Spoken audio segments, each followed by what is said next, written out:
Hello, everybody, and welcome to this episode of Magically Cruising, the podcast where we share with you the latest cruise news, tips, and updates, and we share our personal opinions and experiences of sailing on the seven seas. I'm Kieran, I'm an independent travel agent, and I specialize in selling cruise holidays, and I'm joined by my fellow co-hosts this week, Sarah and Donna. If you'd like to introduce yourself, guys. Hi, I'm Sarah, and I work over at Cruising for All, Cruising with Kids, writing about cruise experience and cruise reviews, and I'm also a crafter and food blogger at Extraordinary Chaos. Same here, I'm over at Cruising for All and Cruise for Kids, just so big, find it on both channels, and also Like Love Jig. This week, we are going to be doing another one of our cruise reviews. So recently, Sarah, you have been sailing with Royal Caribbean. So if you'd like to tell us a little bit more about which ship you chose and why you chose that ship. So I sailed on Odyssey of the Seas. It was a bit of a change because originally we booked, what did we book? Allure of the Seas, which got changed to Wonder of the Seas. Then the government changed the exams for the UK. So I was so upset, but we changed to Odyssey of the Seas. But to be quite honest, it was for the good because it was fab. So Odyssey is a quantum ultra class ship, and she was launched in 2021. She has 5,510 passengers and a rough crew of about 1,630. So she's got 16 decks, 14 of those are passenger decks, and just a bit of a geeky fact, but 17 guest elevators to move all those people about the ship. The one thing I will say about Royal, they have a lot of elevators on board their ships. They definitely like to make sure that you get around that ship as quick as possible, don't they? There's nothing like worse than a queue, is there, an elevator? No. Cool. So obviously, it sounds like you didn't have you didn't have the choice, but you didn't get your first choice of cruise, but you did choose Odyssey. What made you kind of switch from going from an Oasis class ship then to go into a Quantum class ship? Was there a particular reason you chose that, or was it the itinerary? It was just what fit at the time because, as I say, the government changed the GCSEs, and we already had our flights booked into Rome, so we had to fit the cruise in with the Rome dates and the Rome flights. Oh no, we didn't. We had to change the flights because the date of the cruise changed. So yeah, I just think it was just what worked with the dates of the GCSE exams and not going in term time as well. So we had quite a small window to fit in, and I wanted it to be on Royal Caribbean. So I think it's fair to say you are our resident Royal Caribbean expert. You would love sailing with Royal Caribbean, so you've got a lot of days that you see, and I think you have as well, Donna, but every time I speak to you, Sarah, it seems like your go-to choice is always Royal Caribbean above all of the cruise lines, so I guess that was a big deciding factor in you choosing this voyage as well. Yes, I love everything about Royal. I mean, we've cruised with other cruise lines, and I've really enjoyed them. We've just cruised with NCL, which was incredible, but I always go back to Royal. I love what they have to offer. I think it's great. Okay, so I think this trip as well, you went with as a family, so I guess would that probably played a big part into why you chose Royal Caribbean as well? It was, and actually it was surprising because in the end, we chose this ship because it had the surfing, it had the iFly, the North Star, and actually I was the one that did all the activities, and sons at the time, they were 17 and 21, and they just wanted to sunbathe and not do anything all the time. So they loved it, but I think they spent more time in Playmakers watching tennis and the Women's World Cup than actually being out on deck. But then that is a great factor of the ship, that if you're into sports, which they are mad on sports, there's so much going on for a sports fan. Yeah, definitely. I think the unique thing about Royal Caribbean, and I think it's interesting you said that, because the way that they advertise themselves as if they're so action-packed, there's so much to do, there's something for everyone. And I think a lot of people lose sight of the fact as well, they are just beautiful cruise ships as well to relax and unwind on. So you don't have to be doing all the activities and all the attractions on board. You can equally have just a lovely, relaxed kind of cruise, just enjoying the ship facilities, the pool decks, the bars, the lounges, things like that. That is equally as a core to the offering as, things like the North Star and the dodgems on board. I think, there's a lot going on for a Royal Caribbean ship. Yeah, definitely. And what I found especially with Odysseys, it's a ship of two halves. So when you're out on deck, the pools were hammered, and I'm not a person to sit around a pool with a lot of people. It's just not my thing. But they were hammered. We used to find a quiet area or stay on our balcony. And then you've got, it was holiday in America. I think it was spring break, so it was full of kids. But they channeled them really well. If you were outside, they were surfing, the bumper cars, they were all on the bumper cars doing all the activities. But as soon as you went down to the promenade deck, it was serene and classy, and it is like a ship of two halves. So you've got that. It's just a different experience. I can't really describe it unless you've done the ship. But that's what I was going to ask you, Sarah. Is obviously I've been on like the Independence, the Adventurer, or Bill Mine's Adventure Series, and I've been on the Ice Class, Symphony, and Oasis. So they've got obviously the big open promenade deck and the boardwalk, and they've got the outside Central Park. So obviously I've not been on this class. Is this got it's got insight from an art? Has it like the Independence? yes, so there's a name. There's a promenade, and then there's another bit. It goes the whole length of the ship. Right. So, and it's very similar, but it's just calmer. It just feels a bit classier. And you've still got on there, so you've still got your Wonderland, you've got your Bionic Bar, you've got your cafe and Sorrento. So that's all still there, and all your shops. But it's just it's a different feeling. You've got your English bar on there. So, but it felt a bit different. It felt a lot calmer, I'd say, than a lot of the other Royal Caribbean ships. Yeah. Not better, just a bit different. Yeah, the Quantum class ships, so the way they explain them to us is they're the most kind of feature packed, as in every square inch of that ship is feature packed with activities. And I think Royal ships in general are, but Quantum class ships have the latest technology. So you've got things like the jump pad, haven't you, that has virtual reality on it as well. So you've kind of got the trampoline activities, but then you've got the VR experience as well. You've got the North Star as well, which is the giant cantilever dam that kind of lifts you up into the sky, so you get those beautiful panoramic views around. They kind of just, if they're going to put something new and first, I think it's going to be the Quantum class at the moment, at least anyway, that they've been trying to push those kind of what kind of crews do next to kind of take it a step forward, whereas the Oasis class ships are more about kind of making sure that everyone has as much space as possible to do everything they like. Whereas Quantum, I think the good example is it 270, the venue at the back of the ship? Yes, it's huge. And Chris and the boys aren't into shows at all, where I love shows, so we didn't really get to do many. But the whole back of the ship at night turns into a screen. And we did see an acrobat show, and it was incredible. But in the day, you've got a lounge, and it's near a coffee bar. So they really make good use of the space. There's a lot going on in there, but then it's also calm, and you've got bigger ponds that you can sit and look at to see in the day. But at night, as I say, it's a real entertainment venue. So you've got, but then at the other end of the ship, you've got, what's it called? The music hall, where you've always got a live band on. So they're catering, I suppose, to the different audiences that are going to be on the ship, which is really, really, I think it's excellent. Yeah.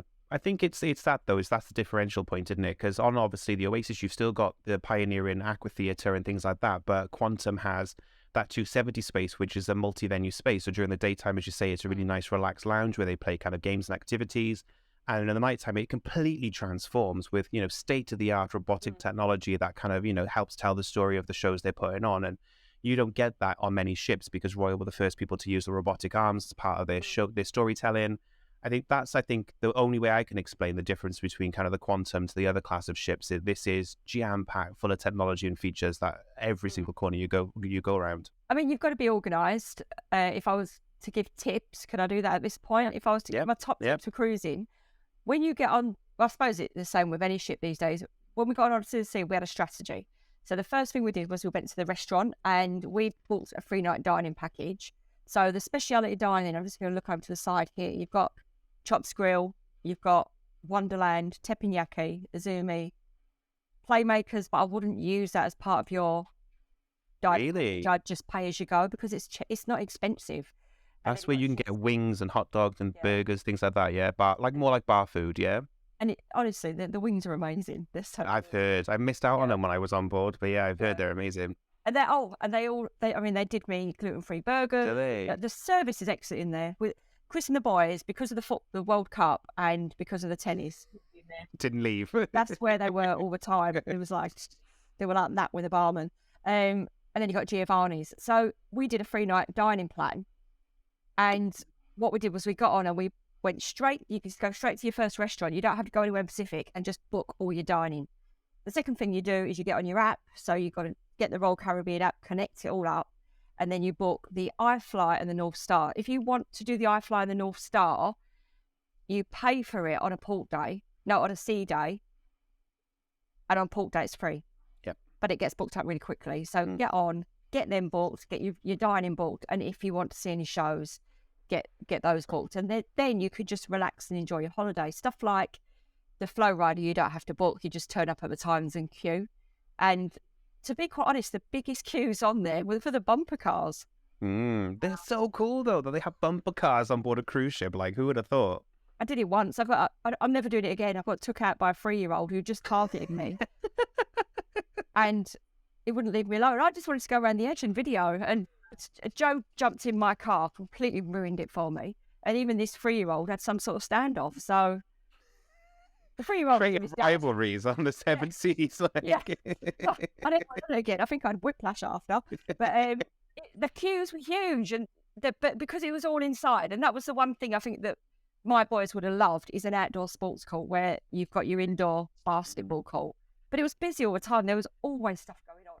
I think that's a good point, though. Something that we've been told as travel agents as well with the Quantum class of ship. She's designed for more all-weather, so they purposely designed her so that she can have loads of activity still when she goes to Clonmel Climbs as well, because this is the ship like Anthem sails from the UK. She goes off to kind of the Norwegian fjords, and then you have, and I'm going to be wrong now, but there's 2 Quantum class ships that sail in Alaska. So these ships are designed purposely to have lots of indoor space, but then they've got the retractable roofs over the pool as well, haven't they? So they can, if they wanted to, open up the roof, and you kind of have that kind of warm weather if they wanted to, or adapt to the climate they go into. So I think that's a unique thing about these ships as well. They are perfect no matter what climate you're traveling to. I tell you what this has got, actually. The very front of the ship is the solarium, and it's huge.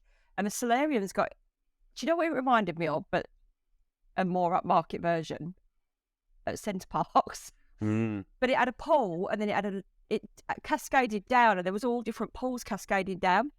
And so, but it was all under this glass roof, completely enclosed. I took the boys in there once because they were old enough to go in, and we didn't go in again. It was just too hot. I think if you're in the Med, there were people that loved it and were in there all the time. It just wasn't for us. But it is an amazing space. It's huge.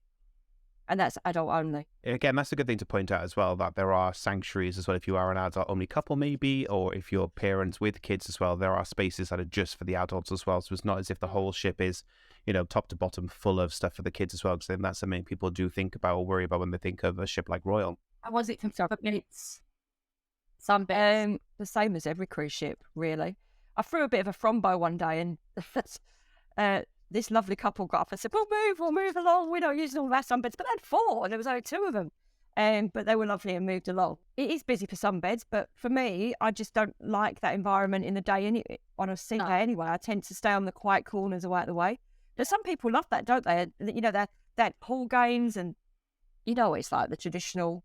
But then everybody was having fun. So it's my bad that I don't want to be around the pool when it's busy. It's not, because everybody else was having a really good time. But then what I did was we'd come back from port early and have a couple of hours around the pool. So that was quite nice. I think that's the thing, is if you're somebody who wants to use the pool and it is busy, because it is one of the main attractions, is remember there are port days as well where the pools tend to be a lot quieter as well. So, if you're not somebody who wants to get that time around the pool, but you don't want to do it on the busy periods, then save it for the port days. Go off, explore for a couple of hours, and then come back and enjoy the pool while everybody else is out of port. All ships are the same, aren't they? So I just think you have to accept that if you go on a cruise ship, the pools are going to be busy on a sea day. Yep. But what we try to do is think, right, okay, well, what activities I'm going to do? Breakfast on the balcony. How does it compare it to other ships, as in entertainment? Like, is it still the same? They've got like entertainment in the pub, entertainment in schooners. Is all exactly the same as that? Is it very on brand? Definitely on brand. Loads of entertainment. Again, on brand with service, because the service is excellent. I mean, I think they are the best cruise line that I've cruised with for service in terms of bar staff. They're on the ball with your drinks, and it was brilliant. I mean, so every night there was a singer in the pub. There was always some sort of event in the music hall. So there was stuff going on all the time, like all of the other ships, and the atmosphere was still the same. It was great. But because it's a big ship, the bar was bigger, but then from the promenade, it's not as open as it was on, say, Liberty of the Seas. So you go into the pub more to enjoy the entertainment. So it's not as noisy outside. It's just a lot bigger, that space. Yeah. Another tip, actually, I've got, talking about dining, because we did a 3-night dining plan. But if you're planning a cruise and going to do the dining plan, look on your cruise planner for when is formal night, because on formal night, they do lobster night in the main dining room. And a lot of people miss that because they'll book for speciality dining. But because I'm gluten-free, you have to, or you don't have to, but their waiters are really good. They come the day before and say, what do you want for tomorrow for your dinner? So you get to choose. And with the lobster, he ordered me 2 because he said they're not gluten-free, so we'll have to make it specially. So I'll order you 2. So, but they've changed the menus, haven't they? So they've got all the dining room menus have changed. I've not looked at them extensively, but they've now got a new premium section. And you can have, I think it's lobster thermidor. On the top of it. Yeah, and then fillet steak and surf and turf, you now can buy extra in the restaurant as well. So there's been a bit of an uproar over that, but I did check, and you still do get lobster night in the main dining room. So they've not taken that away. They've just, I think they've simplified the menu a bit. I think I've read as well, they limit the number you can have, I think, is if you can have one, but if you want another lobster tail, then I think you then pay for extras after your first one, from what I read. Yeah. But then I've seen people with like plates of 4. So I think they've had to do that. But then also in a lot of these groups, people are saying that they did get to 2 main meals. So I think they're testing it. What I read is they're testing it on a handful of ships to see how it works and a lot of it is tied down to food waste as well. So just to kind of make sure that the ships aren't wasting food and it's not going into kind of the processors. So it's saving energy. There's this whole big conversation through the industry at the moment about, ships being as efficient as possible with waste and food waste and bio waste and energy waste. And I guess there's a cost saving somewhere if you want to be cynical, but I do think as well a lot of it is just to stop people wasting food. Yeah, people do, don't they? That was one thing I noticed. I don't think formal night is as formal as it used to be. That for me is a perk, however. I will happily book a cruise if it's less formal. Well, I've always made everybody have a suit and for formal night. And this time they didn't. So I said, okay, you can have shirt and trousers. So we went out on formal night, and there were people in the dining room in football strips. And honestly, the boys were like, "We're wearing this," and they're wearing that. So they were really mad. So I don't know if I'd get away with them wearing suits again. So we ended up wearing a football strip, but it was a bit more casual. But my attitude is, you do you, I do me. That's the point. 100%. Yeah. I'm happy with what everyone else is wearing. It's a little bit of a shame that tradition is dying out slowly, that people, the one night of the sailing that they have it, people don't even try, even if it's just put a polo shirt on or something. I think that's a bit of a shame. But as you say, Royal is very much in that kind of leisure category where it is very much relaxed casual. So I think it's great, and it appeals to people like me who wouldn't if they don't have to, type of thing. Yeah, definitely. Wi-Fi was brilliant. I struggled uploading and downloading, but then not everybody's uploading to TikTok, are they? So I think my top tip if you're traveling with teens and young adults is get them a package, because I didn't think they'd use it. Jack went and got a package, and Joe didn't ask us to get him a package. He was just buying the new package every day. Oh God, I bet that adds up quickly. So, well, the thing is, if you buy 5 days, it's much more expensive than buying it for a week. So he just said, I've just got it every day, I'll pay for it. But we ended up paying for it, obviously. But yeah, if they're gonna use it, just get the package, because it's definitely cheaper rather than them keep resetting it every morning. You probably could have bought like a multi-device package as well then for the duration as well, and saved a lot of money in the long run, particularly if you're going to have lots of people in. Yeah. Okay, well, what about the specialty dining? So tell us a little bit more about the specialty dining you did try. Right, okay, so we did Chops Grill, which the food was fabulous, but service wasn't great. But I think it was just that the girl had too many tables to work on. It wasn't really her fault, it was just she was overrun. But the food, I mean, the steak was incredible. So we did enjoy that, but just the service was a bit hit and miss. We ate in Giovanni's. Obviously, that's a pizza restaurant, and I'm gluten-free, but if I'd have gone in advance, they'd have made me a gluten-free pizza, but I didn't. So, but there was options for me, and that, I think, in terms of service, that was the best restaurant. The food was outstanding. We had this big plateau of all meats, and it was incredible. And then we did Wonderland, which it's not the same as on the Oasis car ship. No. It's in Donna's post, and you have the menu that disappears. You don't have all of that on there. It's a smaller restaurant. But again, excellent service. And it was funny because Jackie's the fussiest eater. He wouldn't eat anything. So we was like, don't worry, he's just going to go for a pizza after. We were having it all. And Joe loved it. And just it's just really different. And I think you should try it. And if your kids are a bit fussy, take them for a pizza after. I mean, so that Jack's 22, but it's on my top list of things to try, but do you want to explain to guys a little bit more? Because I think if you've never come across Wonderland, do you want to explain without spoiling it, which is tough? Right, Donna, you're going to have to help me here. So you get, is it Earth, Land and Sea. Is that right? And everything, it's really unusual. And it's all like you come round and you've got like your Mad Hatter comes round and speaks to you and he explains everything on the menu. And obviously on the symphony you had the menu, so you had to brush over and they just showed you the menu. So it's very, very unusual. And you don't necessarily choose. You just get a bit of everything. It all just comes out. You get like a starter slim bailey, a little mushroom as your dessert. And yeah, it's quite, it's meant to be unusual and magical at the same time. Yeah, so like your tomato soup comes in a test tube. Yeah, it's very, very wacky. Very wacky and very Alice in Wonderland, really. A bit like that. But I definitely recommend it. It was fabulous. I mean, we didn't do Azumi. I don't know why we didn't. As I say, we did Playmakers, but I definitely wouldn't use that as part of your speciality. I'd pay extra because it's just not expensive. And if you're travelling with teens, then they just loved it. But the hot wings are hot because Joe ordered them and wanted to order 48. And we said, no, you can order 12. And then we're going to have barbecue. And he ate one. He couldn't eat any more. There was so Chris had to eat them. They are hot. Wow. Army. So then how was your cabin on board? What type of cabin did you book this time and how was it? So we had 2 balcony cabins and one of them was on the hump, which is like the bit that sticks out of the ship. So our balcony sort of came out and went in a bit. So it was like one balcony was bigger than the other, but they were connecting. So we had quite a lot of balcony space. And as I said, the cabins were connecting. The cabins, they're fabulous. There's lots and lots of storage space, lots of hanging space. I'm trying to think whether we had a shower door or a curtain. But the bathroom was modern.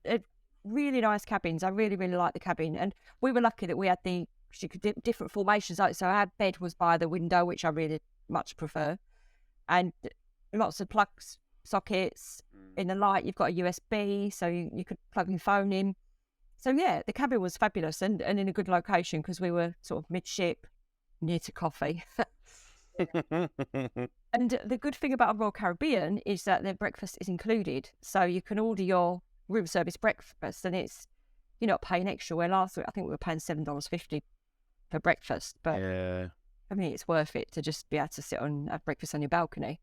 But no, so they brought breakfast every morning, or we'd go out to the cafe and bring loads of fruit back. So no, the cabin was great. I mean, we've booked a suite on our next cruise, but I wouldn't think twice about booking a cabin again anyway because they're just really comfortable. The bed was so comfy. Yeah, I thought the bed was great on Wonder when I was on board. Really, really comfy bed, really big as well for a balcony cabin at least anyway. So we had a drinks package and that was really good value, especially the thing I like about Royal is they do cans of water now, don't they? Not bottle. And I drink a lot of water. So there's water stations everywhere. So you can go and get, if you take a water bottle, you can fill it up and they're on the promenade, they're in the cafe bars, they're in the Windjammer, which is the buffet restaurant, which we didn't really use much apart from to go and get water. So you can get water everywhere. Plus you can go to the bars if you've got a drinks package or pay for them and get the cans of water. So we always have cans of water in our bedroom. Plus obviously you've got all the speciality coffees and they've branded the coffee bars to be Starbucks, but they're not Starbucks, but they're using the Starbucks, isn't it? Yeah, so it's Starbucks beans, but it's not a proper barista style. Starbucks is done with the push the button machine coffee. Yeah. So that's all included as well. There's lots of different snack bars.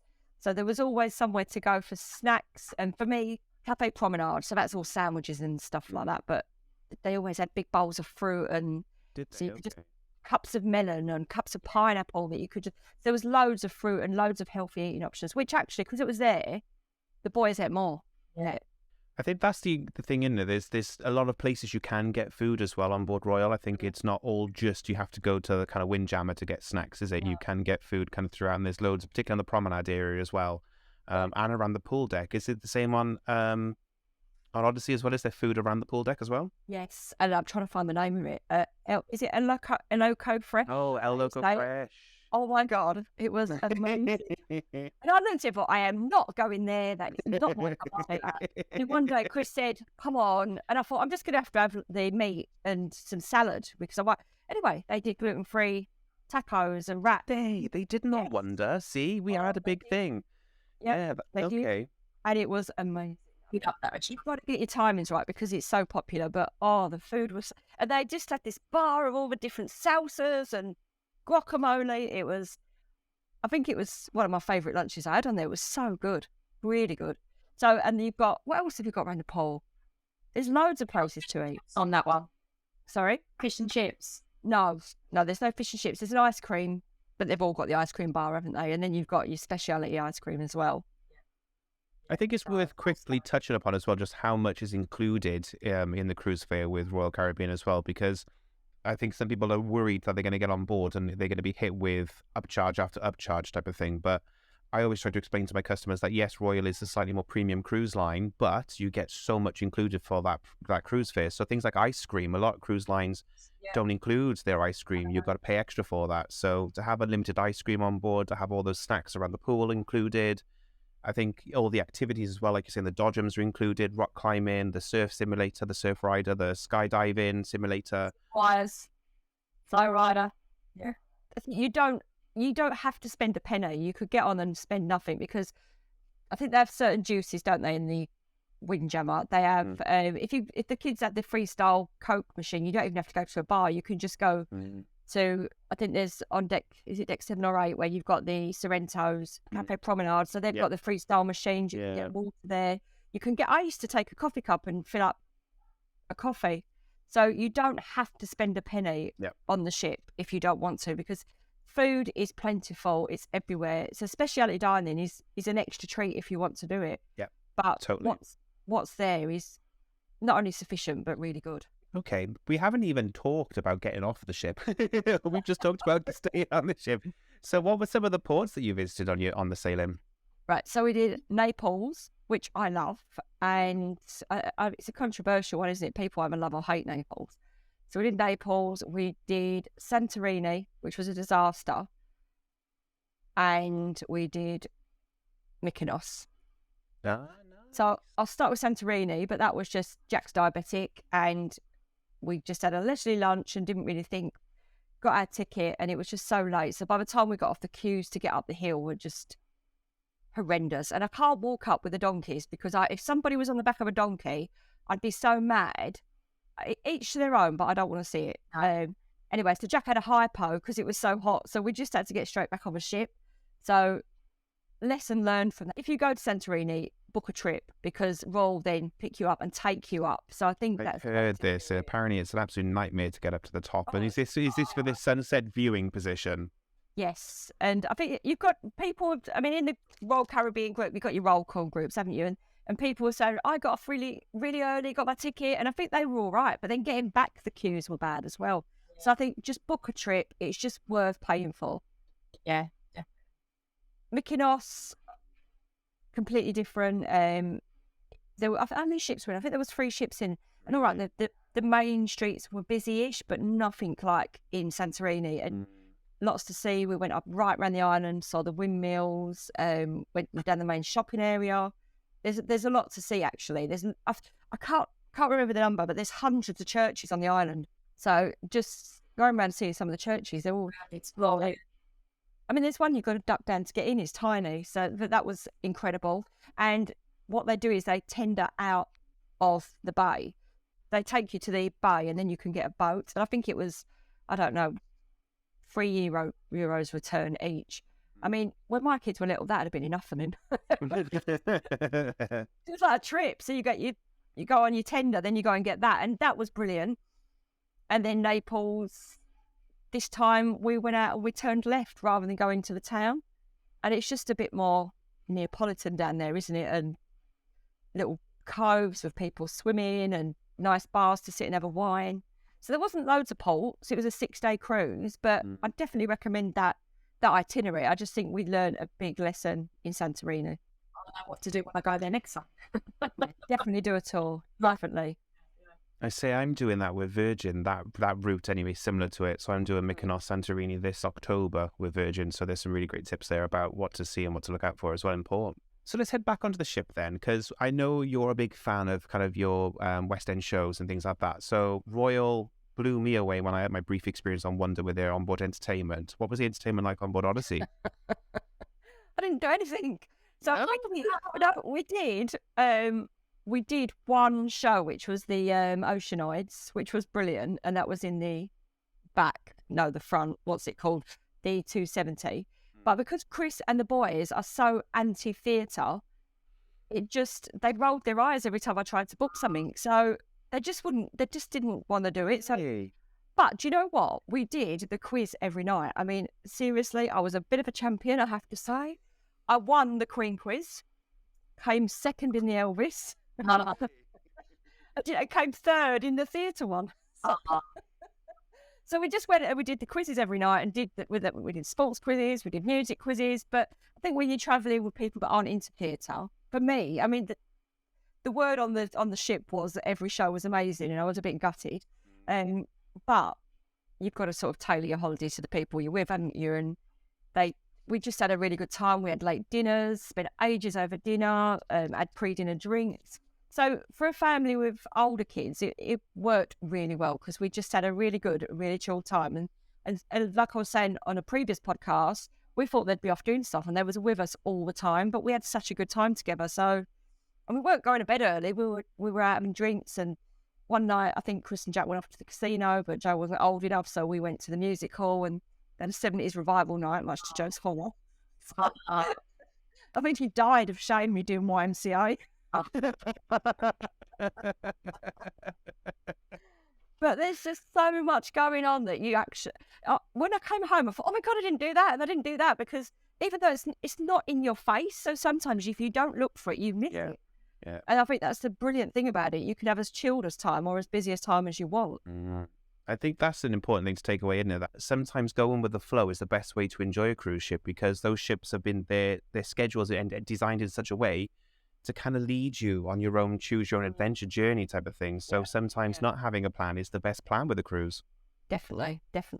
And that's the way I travel. But I mean, a lot of people do like to plan, don't they? But we do miss things because of it. But then that's what holidays are for.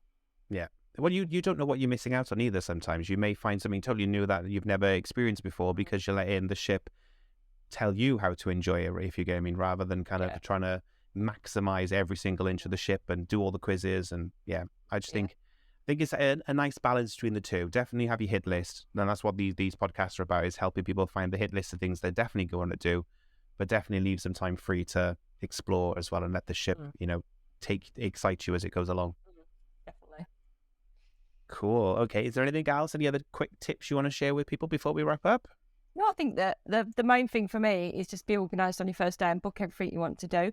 Because once you've done that, I mean, they were all laughing at me because I had a bit of a hit list. Get on the ship, book these things. But once you've done that, you just enjoy your holiday. Yeah. And take a bottle. If you don't want to buy a package, take a bottle and fill up with water, because it is everywhere. And that's the one thing I really love about Royal, is that you don't have to. I mean, we always do, but you don't have to get a drinks package. I will say their app is incredible as well. It's one of the best in the industry for kind of pre-cruise as well. The fact that you can kind of do all your check-in via the app, and a certain cruise line called Princess claimed to have the best app. But I will say that Royal's, apart from obviously the medallion features of Princess, but the Royal app just works so much better with regards to kind of your pre-cruise check-in, getting your kind of pass then to get on board, which you can save down as to your app wallet. And then once you're on board as well, connecting and booking all the activities and seeing all the menus and everything and navigating around the ship, I do definitely think it's one of the stronger cruise apps out there at the moment. I think it's the most tested though, isn't it? It's like Princesses is still quite new, and I think that you learn by your mistakes, don't you? I mean, when we was on, I didn't order drinks through it, but everything else it did was fine. But with Royal Caribbean, you can do everything. Yeah. And it's just brilliant. And for me, that just, and for the boys, because that's the way they think. They don't read newsletters. So they were just going through their app and saying, oh, yeah, right, okay, we're going to go and do this. And that match is on in the sports bar, so I'm going to go and watch that. And so it's great to organise your cruise and find out where you need to be or what you want to do. Yeah, definitely. No, it's a great little app. I will say, in Princess's defence, when it works, it's brilliant. I'll leave it at that. Fab, brilliant. Well, thank you for sharing that with us. I hope you guys have enjoyed listening along to this little tour of Odyssey with us. If the guys want to find out some more information of kind of things like drinks menus and onboard menus for the restaurants and any kind of tips, where's the best place they can find that on your website? So we've popped a link into the podcast so that you can see our top tips for Odyssey of the Seas. We've also got a photo tour. So just if for me, when I go on a ship, I want to see Just what's on there. So there's a photo tour. And Donna, what else have we got? Donna's got a great drinks package post. drinks package guide. Just been rolling forever and a year, isn't it? That drinks package guide. And we also have all information on Royal Suites as well. Voila. So if you guys are interested in booking a cruise from the UK, then definitely I'd love to help you. You can find me online as Magical Traveller, or my socials online are Magical TRVLR. And if the guys want to hunt down your content even, where's the best place to find you? So you can find Sarah and I over at Cruising Kids, Cruising Forward, Google both come up. And you can find myself at likelovely.com and Sarah at extraordinarychaos.com, and I'm crafting and food. Brilliant. Thanks for that, guys. Again, please do, if you can, leave us a review if you've enjoyed this, and do give us a like and a follow as well. We'd love you to join us for our future episodes. Other than that, all the best, and we'll see you on the next one. Bye. Bye.